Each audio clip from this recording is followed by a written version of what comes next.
Mister maths YouTube channel நண்பர்கள் அனைவருக்கும் வணக்கம். இன்றைக்கி வந்து பார்த்திங்கன்னா நம்ம 8th ஃபஸ்ட் லெசன் பார்க்க போகிறோம். சரிங்களா? இன்னிலேருந்து 8th ஸ்டார்ட் ஆகுது.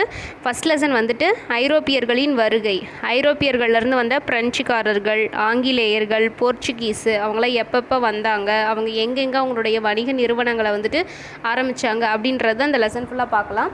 இந்த லெசனை வந்துட்டு பார்த்திங்கன்னா 2 நாள் பார்க்கலாம். ஃபஸ்ட்டு பாதி, நெக்ஸ்ட் டே வந்துட்டு பார்த்திங்கன்னா பாதி, 2 நாள் வந்துட்டு இந்த லெசன் பார்க்கலாம். ஃபஸ்ட்டு வந்து பார்த்திங்கன்னா நவீன இந்திய ஆதாரங்கள். அதாவது இவங்கெல்லாம் வந்தாங்க அப்படின்ட்டு தெரிஞ்சுக்கிறதுக்கு நமக்கு ரொம்ப ஹெல்ப்ஃபுல்லாக இருந்தது வந்து பார்த்திங்கன்னா ஆதாரங்கள் தான். நவீன இந்திய ஆதாரங்கள் வந்துட்டு 2 இருக்குது. ஒன்று வந்து எழுதப்பட்ட ஆதாரங்கள். எழுதப்பட்ட ஆதாரங்கள்னாவே உங்களுக்கு தெரியும் இல்லையா? இலக்கியங்களோ அல்லது வந்துட்டு வெளிநாட்டு பயணிகளுடைய குறிப்புகளோ அல்லது சுயசரிதை, வரலாற்று ஆவணங்கள், இந்த மூலியமாக வந்துட்டு தான் நம்ம எழுதப்பட்ட ஆதாரங்கள் வந்துட்டு எடுத்துகிட்ருக்கோம். இதே அனந்தரங்கன்னு ஒருத்தர் இருக்கிறாரு. இவர் ரொம்பவே முக்கியமானவர். ஏன்னா இப்போ ஃப்ரெஞ்சுக்காரர்களை பற்றி நம்ம தெரிஞ்சுக்கிறதுக்கும் மிகவும் ஹெல்ப்ஃபுல்லாக இருந்தது வந்து பார்த்திங்கன்னா இந்த ஆனந்தரங்கனுடைய மொழிபெயர்ப்பு ஆவணங்கள் தான். இவர் வந்து பார்த்திங்கன்னா பிரெஞ்சு வர்த்தகத்தில் வந்துட்டு ஒரு மொழிபெயர்ப்பாளராக வந்துட்டு பணிபுரிஞ்சிட்ருப்பார். அது மூலிமா அவர் நிறைய மொழிபெயர்ப்பு செஞ்சு எழுதி வச்ச குறிப்புகளில் இருந்து தான் நம்ம அந்த டைமில் என்னென்ன நடந்துச்சு அப்படின்றதே நம்ம தெரிஞ்சுக்கிறோம். சரிங்களா? ஓகே, நெக்ஸ்ட் வந்து பார்த்திங்கன்னா ஆவண காப்பகங்கள். இந்த ஆவணங்கள்லாம் நமக்கு ரொம்ப முக்கியம்னு சொல்லிட்டு அது பாதுகாக்க ஆவண காப்பகங்கள் வந்துட்டு கொண்டு வந்தாங்க. அந்த ஆவண காப்பகங்கள் நம்ம இந்தியா லெவலில் எடுத்துக்கிட்டோம்னா புதுடெல்லியில் இருக்குது. அதாவது இந்திய தேசிய ஆவண காப்பகம் எங்கே இருக்குன்னா புதுடெல்லியில் இருக்குது. இது ஆசியாவிலேயே மிகப்பெரிய ஆவண காப்பகமாகவும் செயல்படுகிறது. சரிங்களா? இதில் வந்து பார்த்திங்க அப்படின்னா இதில் இந்திய தேசிய ஆவண காப்பகத்தின் தந்தை யார் அப்படின்னா ஜார்ஜ் வில்லியம் பாரஸ்ட். இவர் தான் ஃபஸ்ட்டு நம்மளுடைய ஆவணங்கள், வரலாற்று குறிப்புகள்லாம் வந்துட்டு நம்ம பாதுகாத்து வைக்கணுன்றதுக்காக ஆவண காப்பகம் அப்படின்றத உருவாக்குனது யாருன்னா ஜார்ஜ் வில்லியம் பாரஸ்ட். அதனால தான் இவரை இந்திய தேசிய ஆவண காப்பகத்தின் தந்தை அப்படின்னு சொல்கிறாங்க. இதே தமிழ்நாடு ஆவண காப்பகம் வந்துட்டு எங்கே இருக்குன்னா சென்னையில் இருக்குது. இதை சென்னை பதிப்பாசகம் அப்படின்னு சொல்லுவாங்க. சரிங்களா? இது எப்போ இதில் வந்துட்டு பார்த்திங்கன்னா ரொம்பவே முக்கியமானது டச்சு மற்றும் டேனிஷோட பதிவுகள் வந்துட்டு இந்த இயரில் குறிப்பிட்ட இயரில் இருக்கிறதெல்லாம் வந்துட்டு நம்மளோட தமிழ்நாட்டு ஆவண காப்பகத்தில் இருக்குதுன்னு சொல்லியிருக்காங்க. இது அந்தளவுக்கு கேட்க மாட்டாங்க. பட் தமிழ்நாடு ஆவண காப்பகம் எங்கே இருக்குது அப்படின்னா சென்னையில் இருக்குது. அதுக்கடுத்தது வந்து பார்த்திங்கன்னா பயன்பாட்டு பொருட்கள் ஆதாரம். பயன்பாட்டு பொருள் ஆதாரங்கள்னால் இன்னுமே பயன்பாட்டு நினைவு சின்னங்களாக இருக்கட்டும், ஏதோ ஒரு பில்டிங்கை நம்ம யூஸ் பண்ணிகிட்ருக்கோம் இல்லையா, அது மூலியமாக நம்ம வந்துட்டு அவங்களுடைய வரலாறு தெரிஞ்சுக்கலாம். அதில் ஃபார் எக்ஸாம்பிள் புனித பிரான்சிஸ் ஆலயம் அப்படின்னு இருக்குது, அது கொச்சியில். இது எல்லாமே முக்கியமான கோட்டைகள் தான். புனித பிரான்சிஸ் ஆலயம் கொச்சி, புனித லூயிஸ் கோட்டை பாண்டிச்சேரி, புனித ஜார்ஜ் கோட்டை சென்னை, புனித டேவிட் கோட்டை கடலூர். இந்த புனித டேவிட் கோட்டை எப்போ கட்டப்பட்டதுன்னா 1690 ஆங்கிலேயர்களால் கட்டப்பட்டு இருக்கும். இது பாக்ஸ் இன்ஃபர்மேஷன்றதுனால இம்பார்ட்டன்ட். சரிங்களா? புனித டேவிட் கோட்டை வந்துட்டு கடலூரில் 1690 ஆங்கிலேயர்களால் கட்டப்பட்டது. இதே புனித ஜார்ஜ் கோட்டை தான் வந்து பார்த்திங்கன்னா நம்ம சென்னையில் இப்போ தலைமைச் செயலகமாக இருக்குது இல்லைங்களா, அதுதான் புனித ஜார்ஜ் கோட்டை. சரிங்களா? இதை தவிர இந்தியா கேட்டு, டெல்லி பாராளுமன்றம், டெல்லி அருங்காட்சியகம் இது எப்போ அமைக்கப்பட்டதுன்னா 1949 வந்துட்டு பார்த்திங்கன்னா டெல்லி அருங்காட்சியகம் வந்துட்டு அமைக்கப்பட்டது. அந்த அருங்காட்சியகத்தில் முக்கியமான ஆவண பதிவுகளாக இருக்கட்டும், இல்லை என்னென்ன பொருட்கள் தேவையோ அதெல்லாம் வந்துட்டு நம்மளுடைய பார்வைக்காக வச்சுருக்காங்க. இதே நவீன இந்தியாவினுடைய முதல் நாணயம் வந்துட்டு எப்போ அச்சிடப்பட்டதுன்னா கிபி 1862. நவீன இந்தியாவினுடைய முதல் நாணயம் வந்துட்டு கிபி 1862 அச்சிடப்பட்டது. அது யார் பண்ணியிருப்பாங்கன்னா 7ஆம் எட்வர்ட் அப்படின்றவர் வந்து பண்ணியிருப்பார். அதில் அவருடைய உருவத்தை பொறுத்து தான் அந்த நாணயங்களை வந்துட்டு வெளிவிட்டிருப்பார். சரிங்களா? நாணயத்தில் யாருடைய உருவம் இருந்தது அப்படின்னா 7ஆம் எட்வர்டு. இதே மன்னர் 6ஆம் ஜார்ஜினுடைய உருவம் பொறிச்சு 5 ரூபாய் நோட்டு இருக்குது இல்லைங்களா, நம்ம இப்போலாம் காயின்ஸ் இருக்குது, இதுக்கு முன்னாடி 5 ரூபாய் நோட்டு வந்துட்டு புழக்கத்தில் இருக்கும். அதில் வந்துட்டு யாருடைய உருவம் பொறிக்கப்பட்டு இருக்குன்னா மன்னர் 6ஆம் ஜார்ஜோடைய உருவம் வந்துட்டு பொறிக்கப்பட்டு இருக்கும். அதுக்கு வந்து பார்த்திங்கன்னா இதுக்கு பர்மிஷன் எப்போ கொடுத்தாங்க அப்படின்னா 1938. பட் 1935 நம்மளுடைய ரிசர்வ் பேங்க்குன்னு சொல்லுவோம் இல்லைங்களா, இந்தியாவினுடைய முக்கியமான வங்கி ரிசர்வ் பேங்க்கு. அந்த பேங்க் 1935 வந்து தொடங்கியிருப்பாங்க. 38 நம்மளுடைய 6ஆம் ஜார்ஜோட உருவம் பொறிக்கப்பட்ட 5 ரூபாய் நோட்டை வந்து வெளிவிட்டிருப்பாங்க. சரிங்களா? இது எல்லாமே வந்துட்டு என்னென்ன வரலாற்று ஆதாரங்கள் மூலிமா நம்ம தெரிஞ்சுக்கிட்டோம் இவங்களுடைய வரலாறு அப்படின்றதுக்காக ஒரு சின்ன ஒரு எக்ஸாம்பிள்ஸ் தான். இப்போ தான் நம்ம ரியலான நம்மளோட லெசன் ஐரோப்பியர்களுடைய வருகைக்கே போகிறோம். சரி, ஐரோப்பியர்கள் வந்துட்டு முதல்ல ஏன் வந்துட்டு கடல் வழிய பயணத்தை வந்து கண்டுபிடிச்சாங்க அப்படின்னா 1453 கான்ஸ்டான்டினோபிள் அப்படின்ற பிளேஸை வந்துட்டு துருக்கியர்கள் வந்துட்டு கைப்பற்றி இருப்பாங்க. அதனால் அவங்களால நிலவழி போக்குவரத்து பண்ண முடியாது. ஏன்னா அந்த துருக்கியர்கள் வந்து எல்லா போக்குவரத்து பகுதிகளையும் வந்துட்டு ஸ்டாப் பண்ணியிருப்பாங்க. அதனால் அவங்களால இந்தியாவிலிருந்து வணிகம் செய்ய எந்த ஒரு நிலப்பகுதியே கிடையாது, நிலவழி வாணிபமே கிடையாது. அதனால தான் அவங்க கடல் வழியை வந்துட்டு கடல் வழியில் பண்ணுறதுக்கு வந்துட்டு ஸ்டார்ட் பண்ணியிருப்பாங்க. அதில் ஃபஸ்ட்டு வந்தவங்க யாருன்னா போர்ச்சுகீசியர்கள். சரிங்களா, போர்ச்சுகலை சேர்ந்த போர்ச்சுகீசியர்கள் தான் ஃபஸ்ட்டு வருவாங்க. அங்கேருந்த போர்ச்சுகீசிய இளவரரான ஹென்ரியும் சரி, அவரும் வந்துட்டு மக்கள் வெளிநாட்டுடைய வாணிப தொடர்பு வச்சுருக்கிற மிகவும் வந்துட்டு ஆர்வம் இருந்ததுனால அவரும் அலோவ் பண்ணுவார். அதில் ஃபஸ்ட்டு பார்த்தலோமா டயஸ் அப்படின்றவர் தான் வந்துட்டு 1487 தென்னாப்பிரிக்காவினுடைய தெற்கு முனைவரில் வந்திருப்பார். சரிங்களா, பார்த்தலோமியா டயஸ் வந்துட்டு தென்னாப்பிரிக்காவினுடைய அந்த தெற்கு முனையோடு வந்திருப்பார். இவருக்கு ஆதரவு தெரிவித்த மன்னர் யார் அப்படின்னா 2ஆம் ஜான். சரிங்களா, 2ஆம் ஜான் அப்படின்றவர் ஆதரிச்சிருப்பார். பட் அது தொடர்ந்து வந்துட்டு பார்த்தலோமா டயஸ் இந்தியாவை வந்து சேர்ந்திருக்க மாட்டார். பட் அதுக்கடுத்து இந்தியா வந்து சேர்ந்தது யாருன்னா வாஸ்கோட காமா அந்த தென்முனைக்கு வந்துட்டு அதுக்கப்புறம் மொசாம்பி பகுதிக்கு வருவார். மொசாம்பி பகுதியிலிருந்து ஒரு இந்திய மாலுமியினுடைய உதவியின் மூலியமாக வந்துட்டு கள்ளிக்கோட்டை அப்படின்ற பகுதிக்கு வருவார். சரிங்களா, எப்போ வந்துட்டு இந்தியாவுக்கு அவர் வருவாருன்னா 1498 கள்ளிக்கோட்டையில் வந்து இறங்குவார். அந்த கள்ளிக்கோட்டையில் அவரை ரிசீவ் பண்ண அரசர் யார் அப்படின்னா சாமரின் அப்படின்ற அரசர் தான் வந்துட்டு வரவேற்றிருப்பார். அப்போது வாஸ்கோட காமா தான் இந்தியாவிற்கு கடல்வழியை கண்டுபிடிச்சி ஃபஸ்ட்டு வந்தவர். எந்த வருடம் வந்திருப்பாருன்னா 1498 அவரை வரவேற்ற அரசர் யார் அப்படின்னா சாமரின். அவர் வந்து இறங்கின இடம் என்னென்னா கள்ளிக்கோட்டை. இது எல்லாமே ஒவ்வொரு கொஷின்ஸ் தான். சரிங்களா, அடுத்தது வந்துட்டு இவர் வந்ததை பார்த்து செகண்டாக யார் வருவார் அப்படின்னா பெட்ரோ ஆல்வாரிஸ் கேப்ரல் அப்படின்றவர் வந்துட்டு இந்தியாவிற்கு வருவார். அவர் வரும்போது 13 கப்பல்களுடைய 100 வீரர்களோடு வருவார். சரிங்களா, அவர் 1498 வந்திருப்பார். இவர் 1500 13 கப்பல்கள் 100 வீரர்களோடைய இந்தியாவிற்கு வருவார். அடுத்ததாக செகண்ட் டைம் வந்து வாஸ்கோட காமா எப்போ வந்துட்டு இந்தியாவுக்கு வருவார்னா 1501. இந்த 1501 இந்தியாவிற்கு அவர் வரும்போது தான் நான் இந்தியாவில் வந்துட்டு பார்த்திங்கன்னா ஒரு வணிக மையத்தை ஆரம்பிச்சுக்கிறேன் அப்படின்னு சொல்லிட்டு கண்ணனூரில் அவங்களுடைய ஃபஸ்ட்டு வர்த்தக மையம் கண்ணனூரில் வந்துட்டு ஸ்டார்ட் பண்ணியிருப்பாங்க. அதுக்கப்புறமா வந்து பார்த்திங்கன்னா கள்ளிக்கோட்டை, கொச்சின் அப்படின்ற 2 பிளேஸ்லேயும் வந்துட்டு வர்த்தக மையத்தை ஆரம்பிச்சிருப்பாங்க. அப்போ போர்ச்சுகீசியர்கள் வந்துட்டு ஆரம்பித்த முதல் வணிக மையம் எங்கே வந்து அமைச்சாங்க அப்படின்னா கண்ணனூர். அதுக்கப்புறம் தான் வந்து பார்த்திங்கன்னா கள்ளிக்கோட்டை, கொச்சின். இப்போ ஸ்டார்ட் பண்ணது தான் வந்து பார்த்திங்கன்னா போர்ச்சுகீசிய கிழக்கிந்திய கம்பெனி. இவங்க பண்ணுறதெல்லாம் பார்த்துட்டு சில டைம் சாமரின் மன்னருக்கு வந்துட்டு பிடிக்காது. அவர் வந்துட்டு இவங்களை வந்து வெளியே போகும்னு சொல்லுவார். அப்போ இவங்க 2 பேருக்கு நடுவில் சண்டையில் போர்ச்சுகீசியர்கள் தான் வின் பண்ணுவாங்க. அதனால் அவருக்கு பக்கத்தில் எல்லா அதிகாரமும் போயிருக்கும். அவங்க தலைநகரை வந்துட்டு கொச்சினாக மாற்றிருப்பாங்க. சாமரினுக்கு வந்து இப்போ எந்த ஒரு அதிகாரமும் கிடையாது. போர்ச்சுகீசிய கிழக்கிந்திய கம்பெனி கையில் போயிடும்.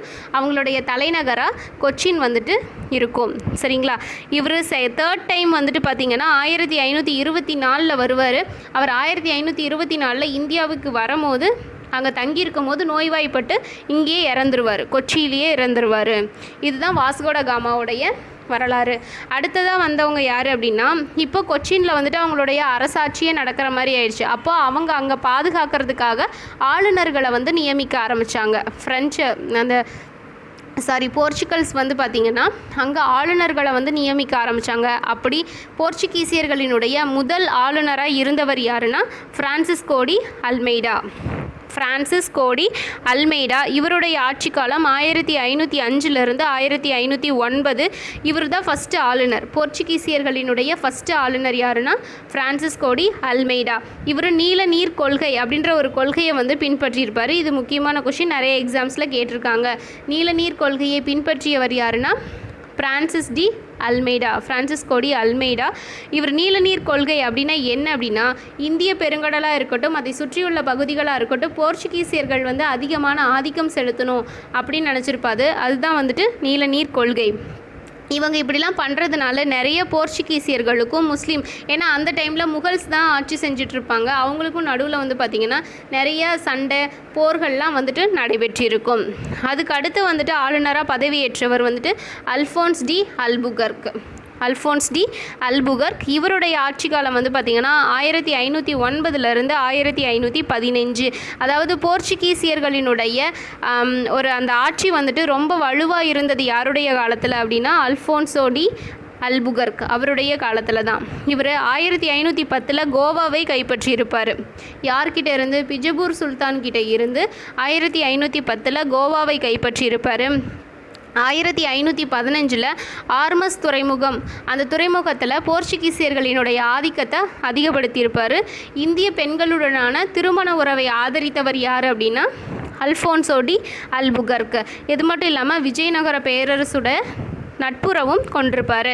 அல்ஃபோன்சோ டி அல்புகர்க் வந்துட்டு இந்திய பெண்களுடனான திருமண உறவை ஆதரித்த ஆளுநர் யார் அப்படின்னு கேட்டால் அல்ஃபோன்சோ டி அல்புகர்க். அடுத்து வந்தவர் தான் வந்து பார்த்திங்கன்னா நினோஹா டி குன்ஹா. இவருடைய ஆட்சி காலம் 1529 1538.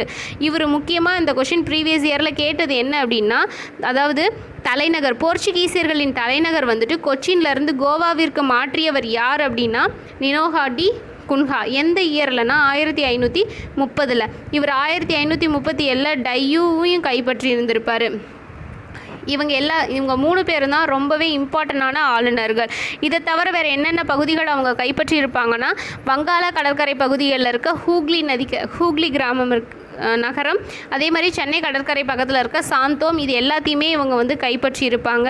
அது மட்டும் இல்லாமல் புகையிலை சாகுபடியை நம்ம இந்தியாவிற்கு அறிமுகப்படுத்தியவர்கள் யார் அப்படின்னா நம்மளுடைய போர்ச்சுகீசியர்கள்.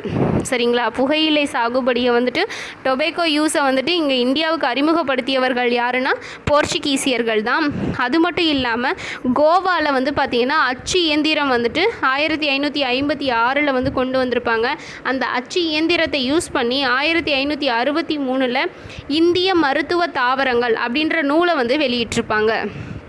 1563 இந்திய மருத்துவ தாவரங்கள் அப்படின்ற நூல் வந்து வெளியிடப்பட்டது. கடைசியாக வந்து பார்த்திங்கன்னா 1739 அவங்க கையில் 3 நகரங்கள் தான் இருக்கும். என்னென்னா கோவா, டையூ, டாமன், இந்த 3 மட்டும்தான் வந்துட்டு அவங்களுக்கு எஞ்சி இருக்கும். மற்றது எல்லாமே வந்து பார்த்திங்கன்னா மற்ற பின்னாடி வந்த ஐரோப்பியர்கள் வந்துட்டு வாங்கியிருப்பாங்க. மேபி அது வந்துட்டு பிரெஞ்சுக்காரர்களாகவும் இருக்கலாம், அது வந்துட்டு ஆங்கிலேயர்களாகவும் இருக்கலாம். கடைசி எண்ட் ஆஃப் அவங்களுடைய ஆட்சியில் அவங்க கையில் கோவா, டையூ, டாமன் அப்படின்ற 3 சிட்டிஸ் மட்டும்தான் இருக்கும். சரிங்களா? அடுத்து வந்து பார்த்திங்கன்னா டச்சுக்காரர்கள். இப்போது போர்ச்சுகீசியர்கள் இந்தியாவிற்கு வந்தது வந்து பார்த்திங்கன்னா 1498. இதே அடுத்தது வந்து பார்த்திங்கன்னா டச்சுக்காரர்கள் அவங்க எப்போ வராங்க அப்படின்னா 1602. சரிங்களா? இவங்க நெதர்லாந்து நாட்டை சார்ந்தவர்கள். இது நெதர்லாந்து ஐக்கிய கிழக்கிந்திய கம்பெனி அப்படின்னு சொல்லுவாங்க.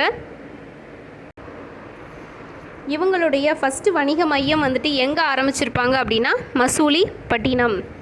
ஓகேங்களா? டச்சுக்காரர்களினுடைய முதல் வணிக மையம் மசூலிப்பட்டினம். இதே போர்ச்சுகீசியர்களுக்கு நம்ம பார்த்தது கண்ணனூர். ஓகேங்களா? அடுத்தது ஆரம்பத்தில் அவங்களுடைய தலைநகரம் வந்து பழவேற்காடாக இருந்துச்சு. டச்சுக்காரர்களின் ஆரம்ப கால தலைநகரம் வந்துட்டு பழவேற்காடு. அதுக்கப்புறம் அவங்களுடைய வணிக சூழ்நிலை காரணமாக 1690 நாகப்பட்டினத்திற்கு மாற்றிருப்பாங்க. 1690 நாகப்பட்டினத்திற்கு மாறியிருப்பாங்க. இவங்க டச்சுக்காரர்கள் ஆட்சி செஞ்ச இந்தோனேஷியா பகுதி என்னென்னா அம்பாய்னா. சரிங்களா? அதாவது டச்சுக்காரர்கள் நம்ம இந்தியாவில் வந்து இருப்பாங்க, பட் டச்சுக்காரர்கள் வந்து இந்தோனேஷியாவில் ஆட்சி செஞ்ச பகுதி என்ன சொல்லுவாங்கன்னா அம்பாய்னா. அதில் ஒரு மிஸ்ட்ரியே இருக்குது. அதாவது அம்பாய்னா படுகொலை அப்படின்னு சொல்லிட்டு ஒரு முக்கியமான பகுதியே இருக்குது. அம்பாய்னா படுகொலைனா என்னென்னா எப்போ நடந்திருக்குன்னா 1623 நடைபெற்றிருக்கும். இது ப்ரீவியஸ் இயரில் கேட்ட கொஷின்ஸு. அம்பாய்னா படுகொலை அப்படின்னா 1623. இங்கே என்ன நடந்திருக்கும் அப்படின்னா, டச்சுக்காரர்கள் வந்துட்டு மற்ற பீப்புள்ஸ் மேலே இருக்க கோவத்தில் அவங்க பண்ண தாக்குதலின் காரணமாக 10 ஆங்கிலேய வியாபாரிகள் 9 ஜப்பானியர்கள் வந்துட்டு கொல்லப்பட்டிருப்பாங்க. சரிங்களா? 10 ஆங்கிலேய வியாபாரிகள் 9 ஜப்பானியர்கள், அது மட்டும் இல்லாமல் நிறைய பேர் வந்து காயங்கள் வந்து ஏற்பட்டிருக்கும். இந்த ஒரு முக்கியமான பகுதி தான் வந்து பார்த்திங்கன்னா அம்பாயினா படுகொலைன்னு சொல்லுவாங்க. இது டச்சுக்காரர்கள் மீது வந்துட்டு ஒரு அவமரியாதையை கொடுக்கறதா இருந்தது.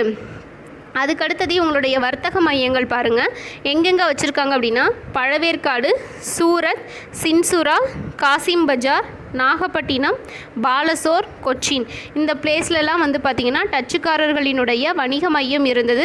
அதில் ரொம்பவே முக்கியமானது வந்து பார்த்திங்கன்னா ஃபஸ்ட்டு ஆரம்பித்த மசூலிப்பட்டினம், அதுக்கடுத்து வந்து பார்த்திங்கன்னா பழவேற்காடு, நாகப்பட்டினம், சூரத், ஓகேங்களா, கொச்சின், இதெல்லாம் ரொம்பவே இம்பார்ட்டண்டான வர்த்தக மையங்கள். இவங்க வர்த்தகம் பண்ணுறதுக்கு யூஸ் பண்ண முக்கியமான வர்த்தக பொருட்கள் என்னென்ன அப்படின்னா, பட்டு, பருத்தி, இண்டிகோ, கருமிளகு, அபினி. பட்டு, பருத்தி, இண்டிகோ, கருமிளகு, அபினி, இதெல்லாம் தான் வந்து பார்த்திங்கன்னா அவங்களுடைய முக்கியமான வர்த்தக பொருட்களாக இருந்தது. இவ்வளோ தூரம் பண்ணிகிட்டு இருந்தவங்க கடைசியில் 1795 அனைத்து பகுதிகளையும் ஆங்கிலேயர்களிடம் ஒப்படைத்து விட்டு அவங்க கிளம்பிட்டாங்க. சரிங்களா? ஆனால் இவங்களோட இம்பேக்ட் அப்படின்றது பெருசாக எதுவும் கிடையாது. டச்சுக்காரர்கள் முக்கியமாக 2 பிளேஸு, அம்பாயினா படுகொலை ரொம்ப இம்பார்ட்டன்ட். அவங்களுடைய ஃபஸ்ட்டு தலைநகரம் எது, எப்போ நம்ம இந்தியாவுக்குள்ளே என்ட்ரு ஆனாங்க, அது மட்டும் நம்ம பார்த்துட்டா போதும். அதில் முக்கியமாக தமிழ்நாட்டில் வந்துட்டு அவங்க முக்கியமாக என்னென்ன பண்ணாங்க அப்படின்னா, 1613 கெல்டிரியா கோட்டை அப்படின்னு பழவேற்காட்டில் ஒரு கோட்டை இருக்குது. அது மிகவும் முக்கியமான ஒன்று. கெல்டிரியா கோட்டை கட்டுறது யார் அப்படின்னு கூட கேட்கலாம், டச்சுக்காரர்கள் தான். அது எங்கே இருக்குன்னா பழவேற்காட்டில். அது மட்டும் இல்லாமல் நாகப்பட்டினம், புன்னக்காயல், பரங்கிப்பேட்டை, கடலூர், தேவனாம்பட்டினம், இதெல்லாம் தமிழ்நாட்டில் அவங்க அவங்களுடைய ஆட்சி பகுதிகளில் ரொம்பவும் முக்கியமானது. சரிங்களா? அதுலேயும் பரங்கிப்பேட்டை வந்துட்டு ரொம்பவே இம்பார்ட்டண்ட்டு.